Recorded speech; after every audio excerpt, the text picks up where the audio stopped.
Salut YouTube, ça faisait un petit moment, un long moment que je n'avais plus fait de vidéo sur YouTube. Évidemment, j'en fais toujours sur Twitch, n'hésitez pas à regarder ma chaîne Twitch, elle se trouve dans la description de la pub dès le début, c'est infernal.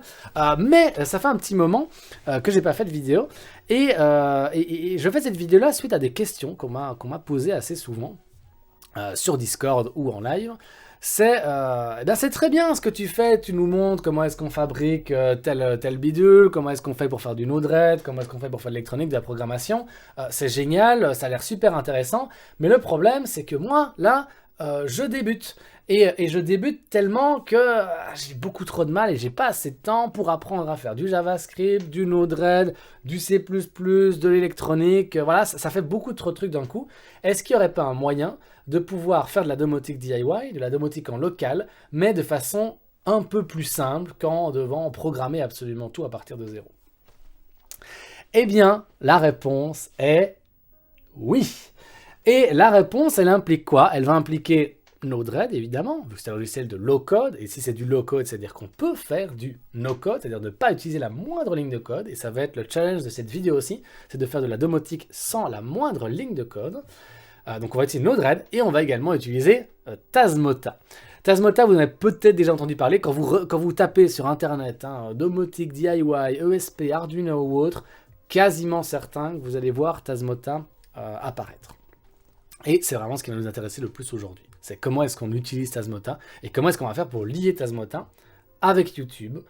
Et je vais vraiment vous montrer que c'est accessible à n'importe quelle personne. C'est-à-dire que là, aujourd'hui, pour du moins cette première partie de vidéo, si vous avez un fer à souder, un câble USB et une carte bancaire pour acheter des trucs sur Internet, vous allez pouvoir faire le projet.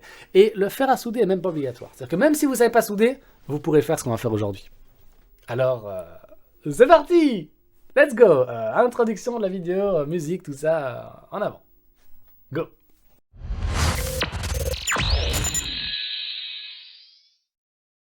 Mais du coup, Tazmota, c'est quoi? Alors Tazmota, ce n'est pas c'est pas vraiment un logiciel comme Node-RED, parce que Node-RED en gros il tourne sur un ordinateur, il tourne sur un serveur, alors que Tazmota va tourner sur un microcontrôleur. Un microcontrôleur, je le rappelle au cas où, c'est ceci. Ce sont des tout petits ordinateurs. En gros, il va quand même y avoir un processeur, il va quand même y avoir de la RAM, mais vous ne pouvez pas installer un système d'exploitation. Vous pouvez avoir Windows, vous pouvez avoir Linux là-dessus. C'est beaucoup plus simple. Vous pouvez faire tourner en gros un programme. Alors sur un système d'exploitation, vous pouvez faire tourner des programmes. Donc ça va tourner sur ça. Et donc Tazmota, qu'est-ce que c'est? C'est un firmware pour microcontrôleur. Donc c'est littéralement en fait le programme que vous allez programmer, que vous allez installer sur votre microcontrôleur. C'est les instructions que vous avez données au CPU en disant bah voilà, tu récupères tel truc, tu fais ça, tu te connectes à internet, tu envoies telle valeur, tu récupères ça. Donc c'est les instructions qui sont vraiment physiquement envoyées à la machine. Et normalement, quand vous voulez programmer un microcontrôleur, eh bien ça va passer par l'Arduino IDE, par plateforme IO, ou alors même par le SP Core. Enfin, grosso modo, vous allez devoir programmer des lignes de code, importer des bibliothèques, récupérer des valeurs, faire votre propre code, et puis de compiler, vu qu'on est en C++, et le téléverser, envoyer sur votre appareil. Eh bien, dans le cas de Tazmota, hop, on vire tout ça, on n'en a pas besoin. Vous n'allez pas programmer une seule ligne de code. Vous n'allez pas utiliser d'environnement de développement, pas besoin. Pourquoi est-ce que j'irais installer Arduino IDE? Trop compliqué, tout ça, les drivers, je m'en fous. Vous allez juste faire 2 clics sur Internet, donc sur votre navigateur Internet. Vous faites quelques clics et on va les voir. Et vous pourrez compiler, téléverser et piloter un ESP à distance. Donc, nous allons vouloir installer Tazmota. Avant de voir comment installer Tazmota, je vais plutôt vous expliquer quel est le projet. Okay, qu'est-ce que je vais vouloir fabriquer comme capteur, quel est le truc que je vais vouloir créer. Et là, un des meilleurs exemples, je pense, de capteur, et un des plus accessibles, c'est un capteur d'humidité de température.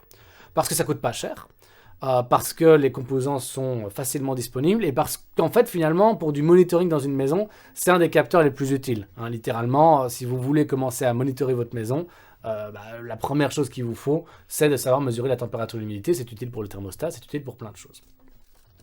Pour faire ça, eh bien, je vais vous dire le matériel dont vous allez avoir besoin.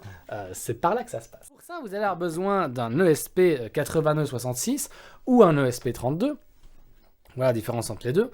Je vous recommande d'utiliser le ESP466 pour la simple et bonne raison que niveau performance, on n'a pas besoin dans le ESP32. Dans tous les cas, je vous mettrai dans la description des liens vers ces deux types de microcontrôleurs. Donc ça, c'est le cerveau de notre capteur. D'accord, c'est le cerveau du truc, c'est lui qui va se connecter à Internet, c'est lui qui va récupérer les valeurs, c'est lui qui va nous envoyer les valeurs. Il nous faut bien entendu l'élément qui va récupérer les informations de l'environnement. Et ça va être ici un DHT22. Qui s'appelle également AM2302. Hein, donc c'est sa référence, mais en gros, vous pouvez le retrouver, donc AM2302 ou DHT22. Et après, eh bien, si vous voulez le faire proprement, vous allez pouvoir utiliser un petit PCB. Mais si c'est pour faire un test rapidement, pour vous faire la main, vous pouvez également acheter des modules comme ça, qu'on appelle des modules breakout board. Et leur avantage, en fait, c'est que vous pourrez les connecter directement sur votre microcontrôleur sans devoir faire de soudure, en utilisant ce qu'on appelle une breadboard. Alors, une breadboard, c'est ceci. Et donc, vous pourrez en fait venir, je vais prendre ici un ESP avec des petites pattes qui sont déjà mises, de venir le connecter ici, voilà. Puis après, vous allez venir connecter lui là, et puis vous faites venir des fils. Donc, vous pouvez même le faire fonctionner sans soudure, ça fonctionnera parfaitement. Mais ici, vu que j'ai un truc semi-permanent, je vais faire des soudures. Et niveau soudure, c'est extrêmement simple. C'est extrêmement simple parce que si on regarde en détail à quoi ressemble un DHT22, vous voyez qu'on va avoir 3 connexions. On va avoir ici le plus, on va avoir le moins et on va avoir le out. Donc plus, moins, data. Et donc c'est la même chose ici. Et on va juste avoir besoin de ces 3 connectiques ici. Et sur notre ESP, moi je vais décider de souder le plus sur le 5 volts, le moins sur le G, et la pin data sur la pin D5, donc c'est le GPIO 14 sur le ESP466. Ce n'est pas important, pas trop grave la pin que vous utilisez, mais moi je sais que la pin D5 fonctionne, donc je vous recommande d'utiliser également cette pin-là. Donc je prends ici mon ESP, voilà, je prends ça, magie du montage, nous allons souder tout ça. Et voilà le magnifique composant qui est soudé. Regardez, c'est incroyable, ils fonctionnent ensemble. Et donc ici, vous voyez, j'ai pas menti, hein, il y a bien 3 fils, plus, moins, data. C'est très simple. Vous pouvez soit le brancher sur le 5 volts ou le 3 volts 3. Dans ce cas-ci, le DHT22 est 3,3 volts compatible. Et si vous le branchez en 5 volts, vous pouvez, mais il faudra mettre une résistance en plus. Donc ici, on va le brancher directement sur le 3 volts. Et c'est ce que j'ai fait ici, en fait. Vous voyez, j'ai le GND qui est là. Le 3 volts 3 qui est là, c'est bien la pin que j'ai utilisée pour le mettre le plus. Et après, j'ai le data qui va ici sur le D5, le GPIO 14. Donc ça, je vous mettrai le petit schéma dans la description, mais c'est vraiment ultra simple. Une fois que vous avez ça, c'est très bien, vous avez votre hardware, mais qu'en est-il du software? Eh bien, pour le software, il va falloir retourner sur le PC. Mais ce que je vais déjà faire, c'est prendre ici un câble USB et venir le brancher dans mon microcontrôleur. Regardez, paf, la petite lumière qui s'allume, c'est plutôt bon signe. Et je retourne sur mon PC pour aller installer Tasmota sans utiliser d'environnement de développement. Et justement, avant de vous montrer comment fonctionne Tasmota, je vais vous donner un petit aperçu de comment vous auriez dû faire si vous vouliez le programmer par vous-même. C'est pas impossible, c'est pas compliqué, c'est pas la mort, mais en gros, vous auriez dû installer l'Arduino IDE, okay, rajouter le support de carte pour ESP466, vu que forcément l'Arduino IDE, il est fait pour l'Arduino et pas pour les ESP. J'ai déjà fait une vidéo qui vous explique comment rajouter le support de carte. C'est pas très compliqué, mais ça prend du temps. Ensuite, il va falloir télécharger des bibliothèques. Donc les bibliothèques, c'est des codes déjà préexistants qui vous permettent de travailler avec le Wi-Fi, de jouer avec le MQTT, de jouer avec le capteur sans avoir besoin de réinventer la roue et refaire un code à partir de zéro. Donc il vous faudrait des bibliothèques. Ensuite, vous devriez créer votre code pour vous connecter au Wi-Fi. Puis une fois que vous êtes connecté au Wi-Fi, vous reconnectez au MQTT, maintenir la connexion MQTT, envoyer les valeurs du capteur, récupérer ces valeurs-là, les envoyer. Mais si jamais vous oubliez, si vous changez de réseau Wi-Fi, vous devrez reprendre votre code, remodifier le SSID, le mot de passe. Ou alors, si vous voulez pas le faire directement en brut dans le code, vous pouvez utiliser la mémoire SPIF. Mais si vous voulez la mémoire SPIF, il faut rajouter une bibliothèque en plus pour gérer la SPIF. Et en plus, rajouter un plugin dans l'Arduino IDE pour pouvoir uploader les informations sous forme de JSON. Et si vous les envoyez sous forme de JSON, il vous faut for Arduino.json. Et puis si vous voulez péter la SPIF, parce que le problème c'est que pour la SPIF, il faut directement passer par un ordinateur, vous pourrez vous dire mais pas de souci, j'ai trouvé Wi-Fi Manager sur internet. Ok, on installe la librairie Wi-Fi Manager, on la met dans l'ESP, et du coup il faut faire la connexion, et c'est pas stable, et il y a des bugs, et on n'est pas content, et au secours, j'ai pas le temps d'apprendre tout ça.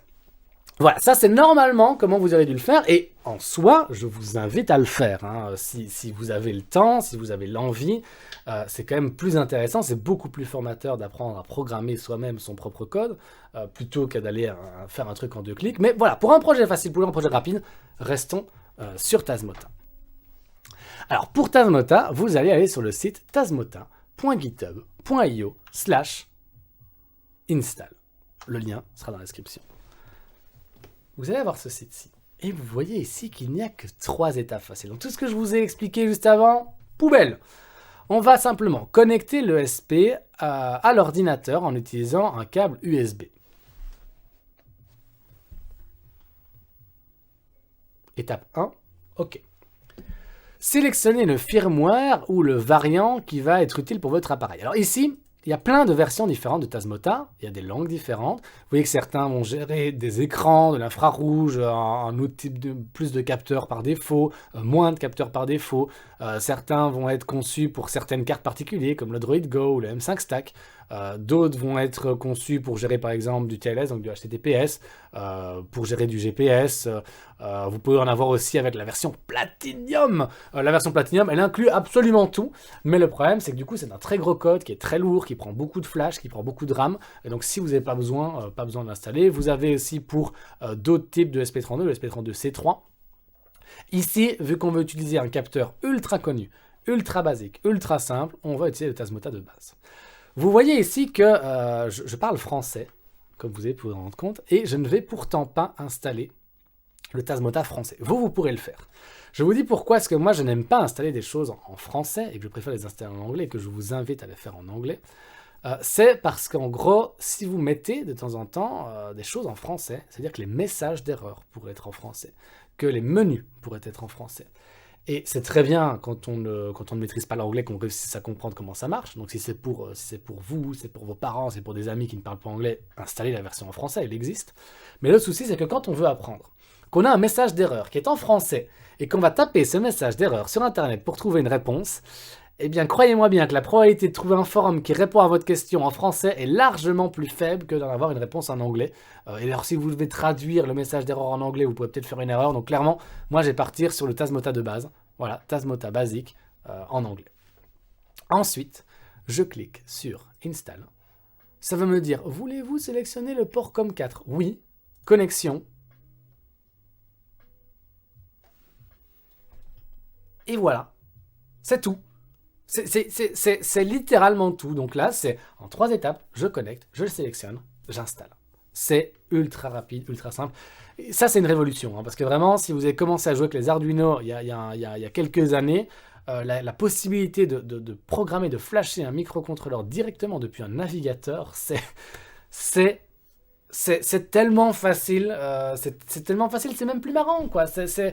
Elle est où la difficulté là? Avant, il fallait passer des heures, il fallait débugger, il fallait reprendre les messages d'erreur, comprendre d'où venait le problème, puis en fait vous dites ah mais c'est parce que la variable c'est pas du bon type, nani nana.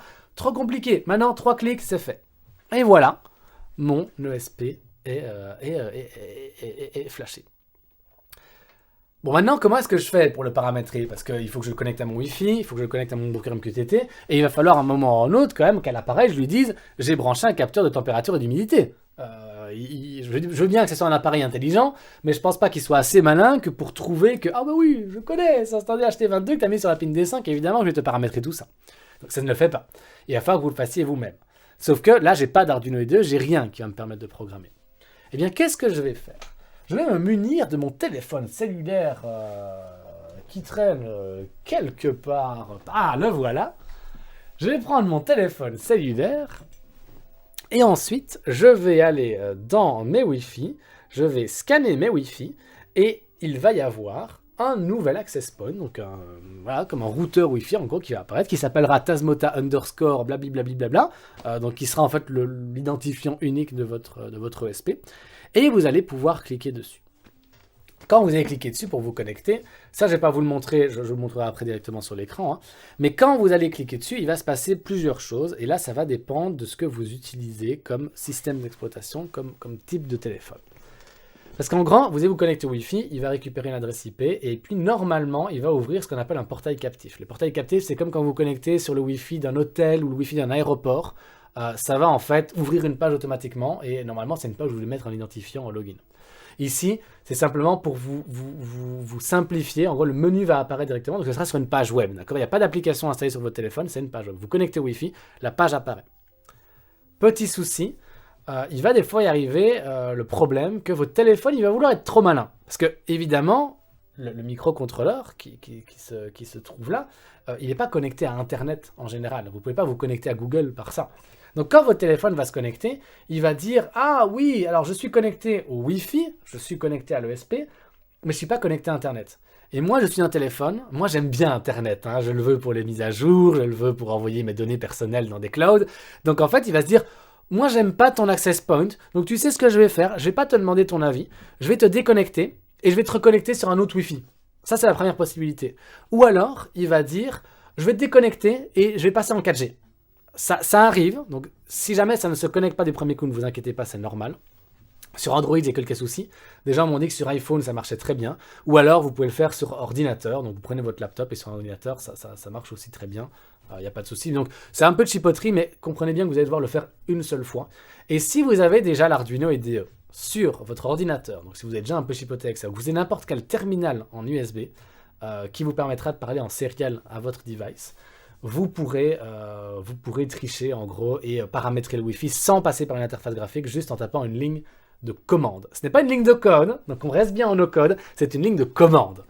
Et la commande en question, elle sera écrite ici en même temps que moi, ce sera backlog, espace, SSID1, espace, le nom de votre Wi-Fi, espace, point virgule, espace, password 1, en un mot, espace, le mot de passe de votre Wi-Fi, Enter. Et là, ça va lui dire, bah voilà, prends le SSID, prends le mot de passe et enregistre dedans. Donc il y a deux solutions. Alors, vraiment, via l'interface web ou via le serial, parce que c'est ça qui est génial aussi avec Tasmota, c'est que vous pouvez envoyer toutes vos commandes en HTTP, en MQTT ou en serial. Et ça, c'est vraiment top. Bien, donc, très bien. Je vais maintenant faire une petite ellipse magique, connecter mon appareil et on va revoir sur mon ordinateur à quoi ressemble le menu de Tasmota. Let's go.